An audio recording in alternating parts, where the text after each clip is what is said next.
Pues vamos a ver la primera aplicación, el principio de conservación de la carga eléctrica o de la masa.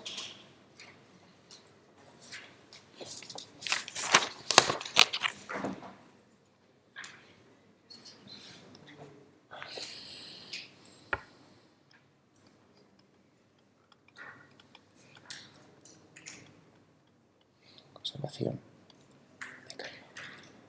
Bien. ¿Qué tenemos? Tenemos una zona del espacio. O sea que lo que vamos a hacer aquí es, para que lo tengáis claro, vamos a irnos a la clase de Tino, ¿no? ¿Cómo es el nombre exacto de la economía y, o no, cómo es el nombre de esa asignatura? ¿Perdón? Organización de empresas, perdón, ¿no? O sea que ahora nos trasladamos, teleportamos a la clase de Tino y lo que vamos a hacer es balances, porque me imagino que os hablará de alguna vez, ¿no? De balances, ¿no? De las empresas, ¿no? Un balance, ¿no? Todavía. Bueno, pero vamos, ya le preguntaré a Tino, me imagino, vamos, porque digo yo, si uno quiere que la empresa no quiebre, tendrá que hacer un balance adecuado para saber cuándo está entrando en pérdidas o cuándo hay que sobornar, cuándo no hay que sobornar, si sobornas demasiado poco, esas cosas. Bueno, entonces de lo que se trata aquí es de hacer un balance. Un balance, aquí no de dinero, sino de carga o masa. ¿Dónde? Tenemos una zona del espacio, un volumen en el espacio, limitado por una superficie cerrada. ¿De acuerdo? Ese es nuestro espacio. Así para que veáis que es tridimensional, tenemos eso. ¿De acuerdo? Ese es el primer paso. Le llamamos a la superficie que encierra el volumen V, le llamamos S. S es una superficie cerrada que contiene un volumen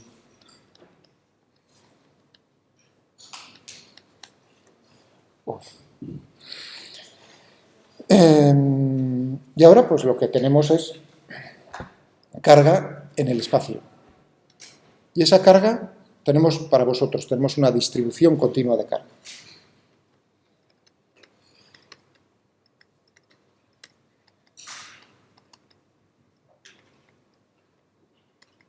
O masa.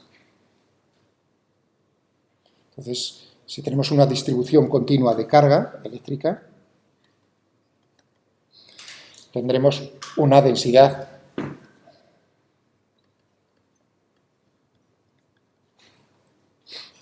de carga que la denoto con la letra ρ.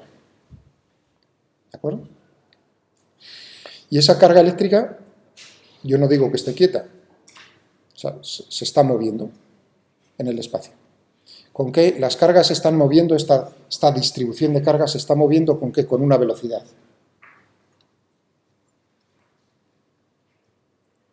Se mueve o traslada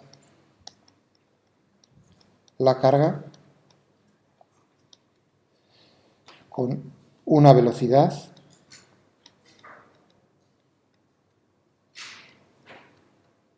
v.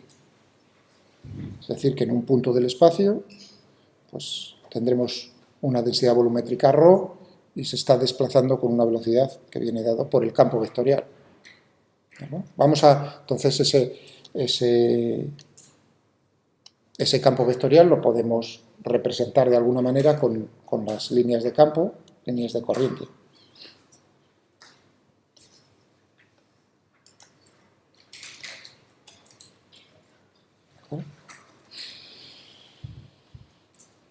O sea que tenemos un campo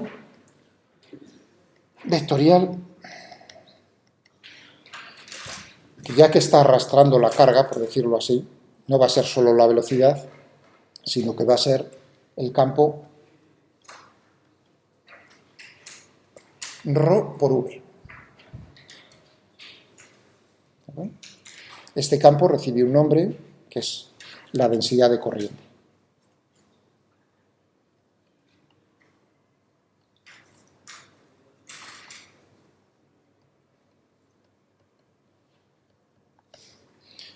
Vamos a utilizar la letra que viene en los libros J mayúscula. ¿De acuerdo? O sea que J mayúscula es rho. ¿De acuerdo? No es la corriente eléctrica, está relacionado con la corriente eléctrica. Fijaos que en la corriente lo que estamos viendo es cuántas cargas están pasando por una zona del espacio por unidad de tiempo. ¿De acuerdo? Aquí es cuánta carga está pasando por una zona del espacio. Es lo que veíamos el otro día, ¿no? En lo que se refería al flujo. Si yo tengo aquí, por ejemplo, esta superficie plana, ¿no? Y está atravesando la carga de esta manera, ¿recordáis? Perpendicularmente. Entonces se mueve con una velocidad v, pues estábamos viendo entonces que pasaba una carga, un número de coulombios determinado, por unidad de tiempo, y esto sería la corriente eléctrica, el amperio. Si esto tiene un área A, entonces por unidad de área tenemos esto. Esta es la... Fijaos que son las unidades correspondientes, o amperio dividido por metro cuadrado. Son las unidades correspondientes a la densidad de corriente. La relación es inmediata en el sentido de que si yo tengo la densidad de corriente que pasa en esta zona del espacio, a mí me dan el área, me dicen cuál es su orientación, entonces tenemos el flujo de la densidad de corriente, lo que me está dando precisamente cuál es la corriente eléctrica. ¿Me entendido? El flujo de la densidad de corriente a través de esta superficie de área A me da la corriente eléctrica. Bien, eso lo vimos el otro día.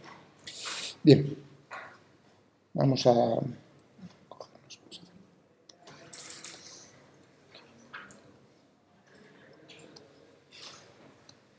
Tenemos esto. Y ahora yo me pregunto precisamente eso. ¿Cuál es el flujo a través de las superficies?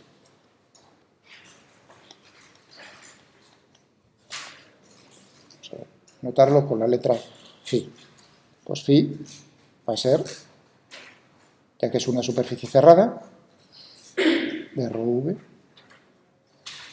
diferencial de S, donde ya estamos viendo que estamos dividiendo la superficie en trozos infinitesimales, viendo cómo es el vector normal, y viendo el flujo a través de cada uno de esos elementos infinitesimales y sumando. Hacemos toda la integral. Ya que es una superficie cerrada, tenemos eso. ¿De acuerdo? Nada nuevo todavía, el flujo.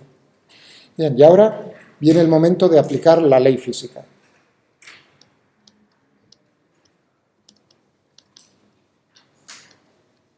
Uno dice, pues tendremos que ver cómo es, si el flujo es distinto de cero, a través de toda la superficie cerrada, ¿qué sentido tiene eso? De que se está o bien acumulando carga, o bien está disminuyendo la carga dentro de ese, ¿no? ¿Estamos de acuerdo? Es no nulo, entonces la carga eléctrica de ese cambia. Uno lo ve, si entra más carga que la que está saliendo, pues tan sencillo como se está acumulando carga.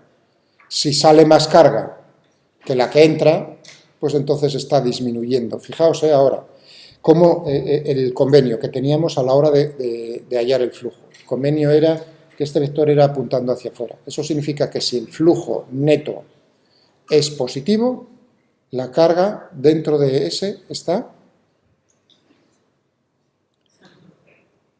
disminuyendo. Si esto es mayor que cero, entonces la carga disminuye.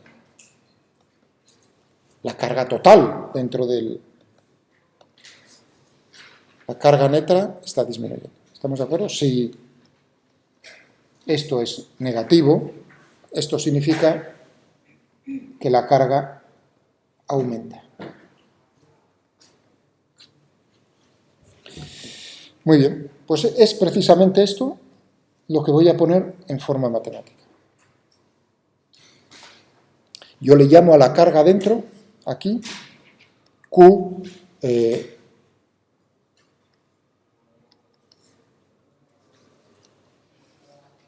acuerdo? Podría poner otro subíndice dentro, lo que quisiese.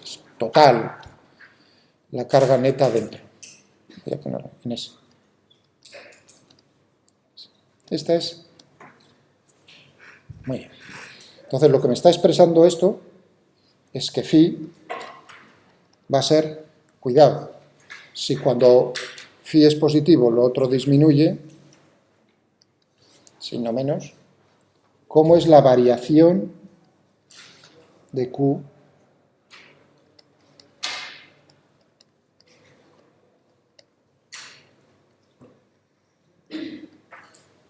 Esta es la ley física.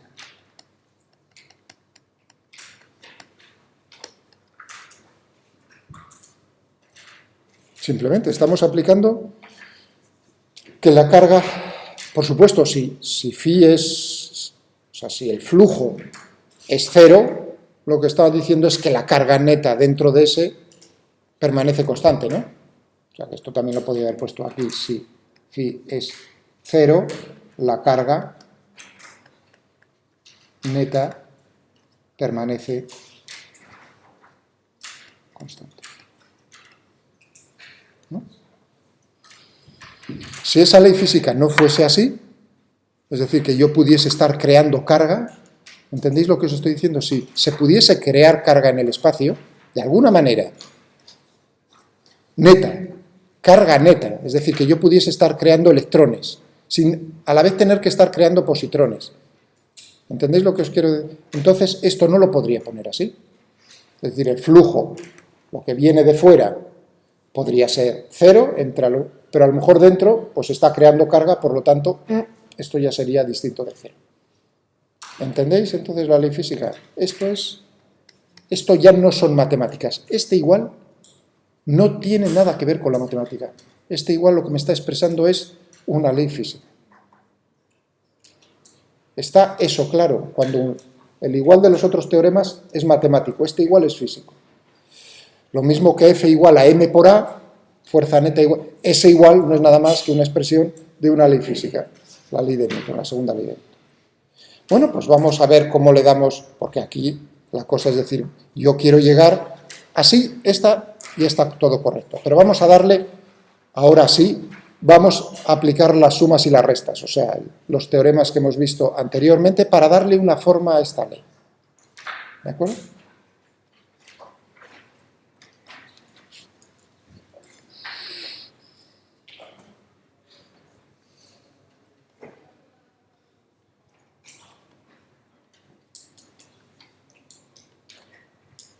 Muy bien. ¿Cuál es la carga neta?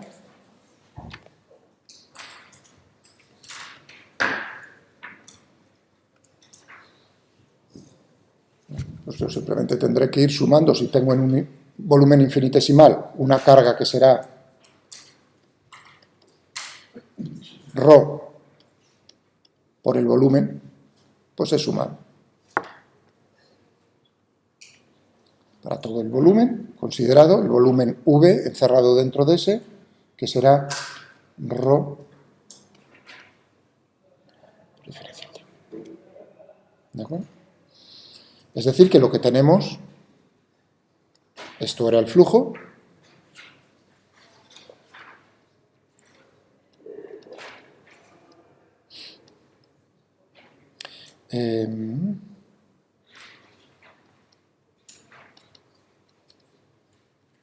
con menos, cómo está cambiando en el tiempo,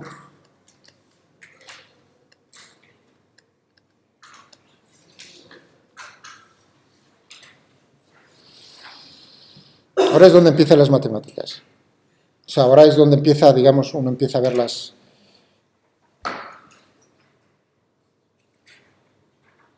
¿Vale? Muy bien. Uno ve a la izquierda, tengo una integral de superficie, el flujo, y a la derecha una integral de volumen. Por cierto, estamos derivando, ¿no? La derivada yo la puedo meter dentro de la integral siempre y cuando el volumen no cambie. Es decir, la zona del espacio considerada, si no cambia en el tiempo, ¿podría cambiar? Sí. Imaginaos que yo tengo un volumen que es flexible, ¿no? Entonces, en un instante es un cubo, pero luego va adquiriendo una forma más grande, un cubo más grande, o se va reduciendo. Está cambiando el volumen y la superficie en el tiempo. Entonces, ahí tendría que tener pies de plomo y no podría hacer lo que voy a hacer ahora dentro. Pero si en las características del problema, tal como lo estoy planteando, digo, tengo un volumen y una superficie que encierra ese volumen determinada que no cambia en el tiempo, entonces lo que tendremos aquí es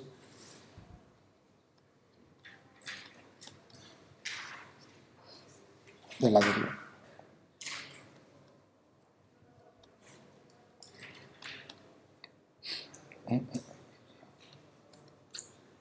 Fijaos.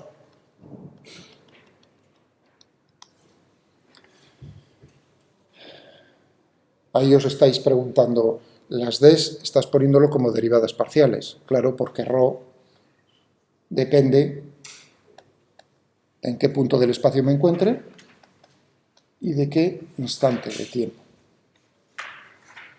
Por lo tanto, estoy viendo es que yo puedo ver la variación de toda la carga que tengo dentro va a ser simplemente la suma, la integral de volumen, de cómo está cambiando la densidad en cada punto por el elemento de volumen. Vuelvo a decir, esto no lo podría hacer, no sería correcto si el volumen estuviese cambiando también en el tiempo, entonces no. Pero si el volumen permanece uno determinado, entonces podéis meter la derivada dentro de la integral.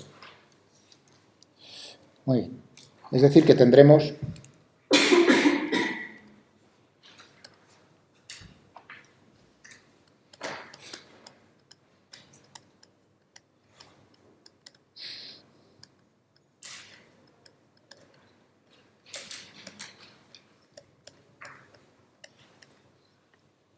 bien.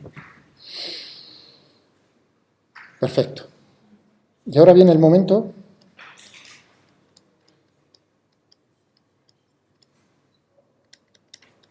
de aplicar, bueno, de las dos herramientas que tengo, ¿cuál creéis que voy a aplicar aquí? El teorema de la divergencia.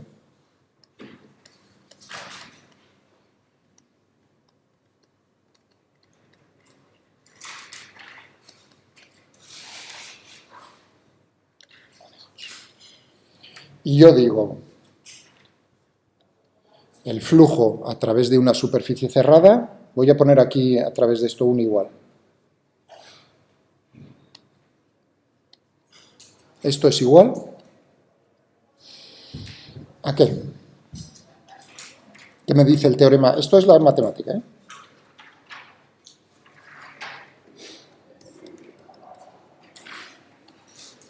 ¿Qué me dice esto, el teorema de la divergencia? Olvidaos de la parte de la derecha.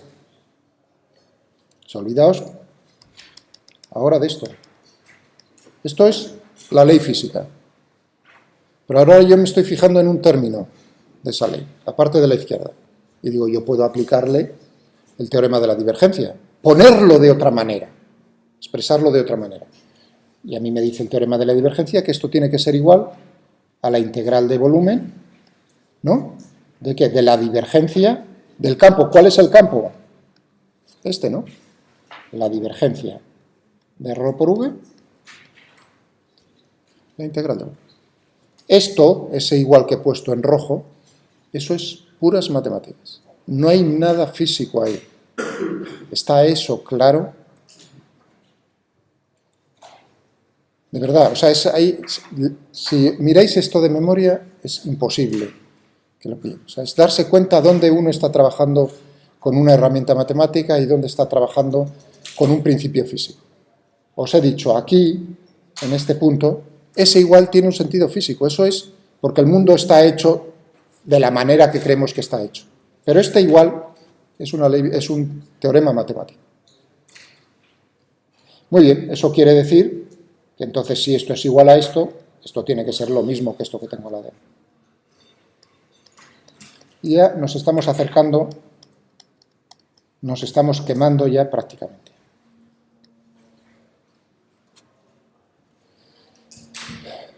Esto se tiene que cumplir, esta ley física, la conservación de carga, el balance, ¿no?, que estamos haciendo continuo, pensando en la cabeza, es decir, el balance, ¡plaf!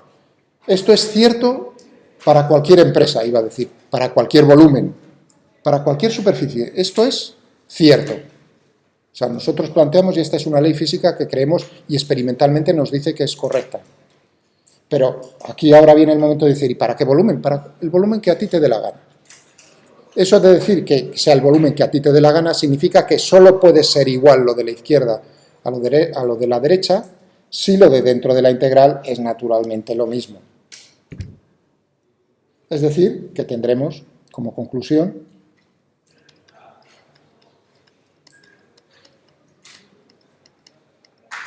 que no se nos olvide el menos, ¿eh?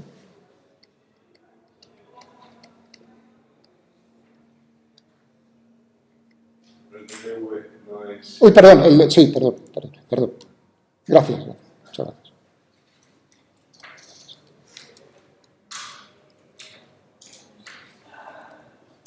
Efectivamente.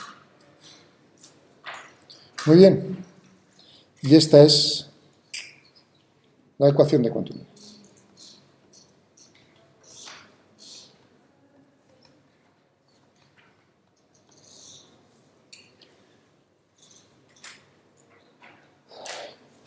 Esta es la forma general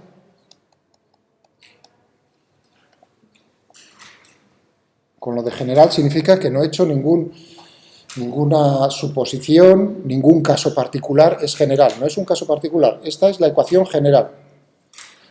Esta me sirve para, en principio, para electromagnetismo, cargas en movimiento, los casos ahora voy a poner un caso particular para ver cómo llegamos a una relación.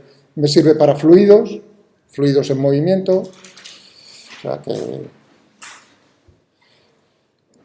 vamos a ver. Uno de los problemas más bonitos de simulación, más difíciles, es fluidos. ¿De acuerdo? Eso creo que ya os lo he comentado alguna vez. Para vosotros, ingenieros, uno de los problemas más bonitos de fluidos es la simulación de lo que ocurre dentro de un motor de combustión, por ejemplo. En un motor de un coche, ¿no? Uno quiere hacer un diseño, fijaos ahora, pensad, y os voy a dar un número que acabo de leer también, pues más o menos el fin de semana, donde ya sabéis lo que me gusta leer, acerca de Mercedes. La nueva generación de motores diésel de Mercedes, diésel, de gasoil. Bueno, pues la nueva generación se van a gastar entre 2.000 y 3.000 millones de euros. Bueno, creo que es una cifra lo suficientemente no, digamos, ¿no?, para darse cuenta de que son palabras mayores. O sea, fijaos, ¿no?, las empresas, ahora vuelvo a pensar en Tino, no se gastan 2.000 millones de euros en el diseño de algo, ¿no?, por, digamos, amor al arte, sino porque le van a sacar a esos 2.000 millones por lo pronto 4.000 seguro, si no más, iba a decir. Pero es muy importante. Entonces, ahora, sois los ingenieros y estáis contratados por Mercedes para hacer... Y claro, uno tiene que mejorar el motor. Una de las cosas son por dónde metes cómo lo inyectas, las posiciones, la forma del cilindro, o sea, todas esas cosas, pues son pequeños toques ya los que hacen, para que la combustión sea a una temperatura, se inyecta agua, fijaos, se inyecta agua en ciertos motores, uno diría, apagas la combustión, se inyecta agua para bajar la temperatura, eso logras que entonces los gases, digamos, ácidos nítricos, las cosas estas que salen, lo que quieres bajar, pues sea menor, de contaminación, compuestos que contaminan, ¿de acuerdo? O sea que son temas muy interesantes. ¿Cuántas válvulas tienes que poner? ¿Dónde? ¿Con qué presión? Todo eso. Bueno, entonces, lo que os estoy diciendo, naturalmente uno puede hacer modelos, pero antes lo hace en el ordenador, ¿de acuerdo? Entonces hay que simular. Y hay que simular, por ejemplo, introduciendo entre las ecuaciones que gobiernan el comportamiento del gas dentro del cilindro, está naturalmente esta, por supuesto. Iba a decir, en lo que se refiere a la masa, ¿entendéis? Que rote para que se logre una combustión más uniforme.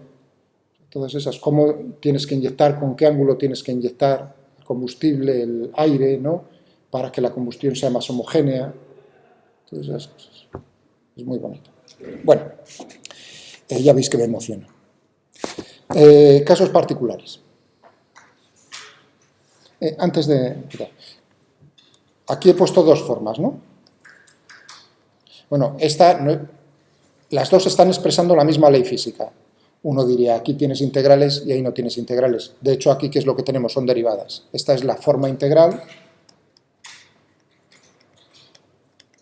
¿no? Lo que hemos dicho desde el principio. O sea, al principio, sin decirlo yo, es la forma integral del principio de conservación. Y esta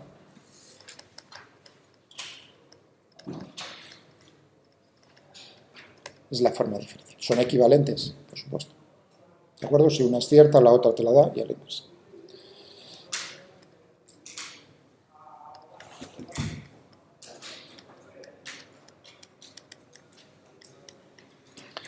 Particulares de la ecuación de continuidad.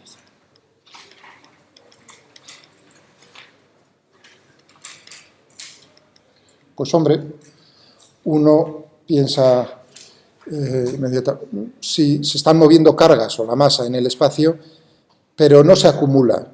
Es decir, que tú haces fotos, pensad, estáis haciendo fotos del mismo problema a lo largo del tiempo y siempre tenéis la misma foto. A eso se le denomina una situación estacionaria.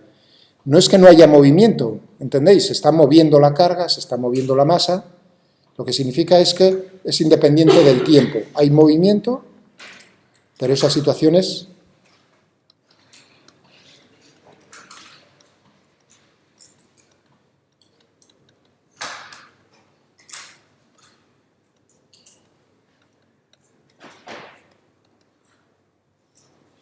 Entonces, fijaos lo que teníamos aquí. Teníamos la divergencia de, o si queréis lo pongo ahora con el operador nabla, por no poner siempre div.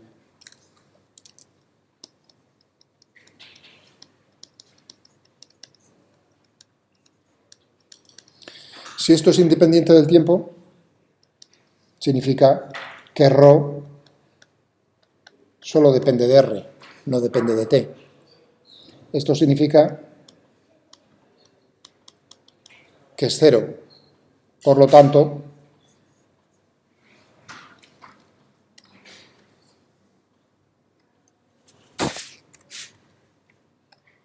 tendremos esto. Pero a esta ya es un caso particular. ¿De acuerdo? Si ahora suponemos además, fijaos, aparte de que es estacionario, que es uniforme, una distribución homogénea de carga,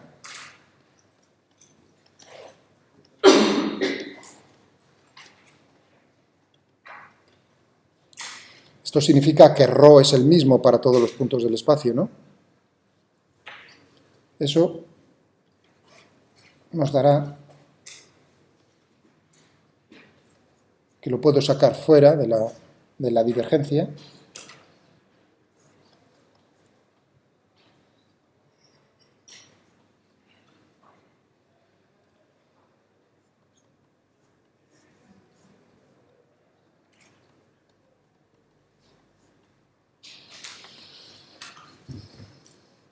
Y esta es la ecuación de continuidad, fijaos, bajo esas condiciones.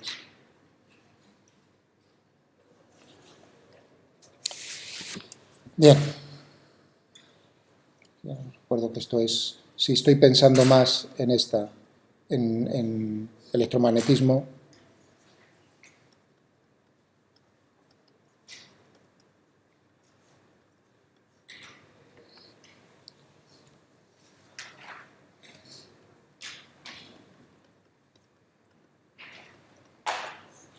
J era el vector densidad de corriente. Si la distribución es homogénea, entonces tenemos esto. Bueno, por ejemplo, esta es una ecuación muy importante, es un caso particular, pero resulta que para mecánica de fluidos es una muy buena aproximación. Todos los líquidos, por supuesto, ¿de acuerdo? Pero también en los gases tenemos que fijaos que aquí, que ρ, la densidad, no dependa del tiempo, es simplemente como decir que es incompresible el fluido, ¿de acuerdo? Un líquido es incompresible, ¿no? Se puede comprimir, ¿eh? El agua se puede comprimir. A 10 kilómetros de profundidad en el océano, el agua se comprime, ya no me acuerdo qué porcentaje. Muy, muy pequeño, pero se comprime algo. ¿De acuerdo? O sea que incluso los líquidos se comprimen, el agua. Lo que pasa es que tienes que hacer fuerzas increíblemente grandes. Por eso he dicho a una profundidad de 10 kilómetros. Eso significa 10 kilómetros, 1000 atmósferas.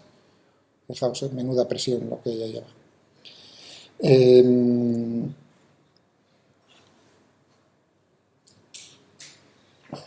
Estaba pensando.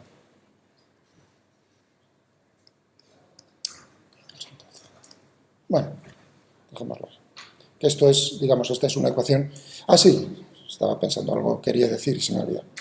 Para los líquidos, uno lo ve, lo entiende rápidamente, porque los líquidos ven en su vida diaria que son incompresibles en alto grado. Pero los gases se comprimen muy fácilmente, solo hace falta hinchar un globo. Bueno, pues aún así, para multitud de problemas muy interesantes, los gases también se pueden considerar como incompresibles y utilizar esta ecuación de continuidad. ¿De acuerdo? Salvo, hay una regla, salvo que las velocidades sean ya cercanas a la velocidad del sonido dentro de ese gas. Entonces es cuando hay que tener en cuenta efectos, digamos, de que se está comprimiendo. Pero digamos, para la simulación del aire alrededor de las alas de un avión subsónico, se puede utilizar, y se utiliza de hecho, la ecuación de continuidad como si el aire fuese incompresible. Fijaos cómo es la cosa. Bueno, esta otra, que es la misma, pero ya puesto con el vector densidad de corriente. Esto no es nada más, fijaos, esto está puesto en situación estacionaria. Esto no es nada más que la ley de Kirchhoff de los nudos.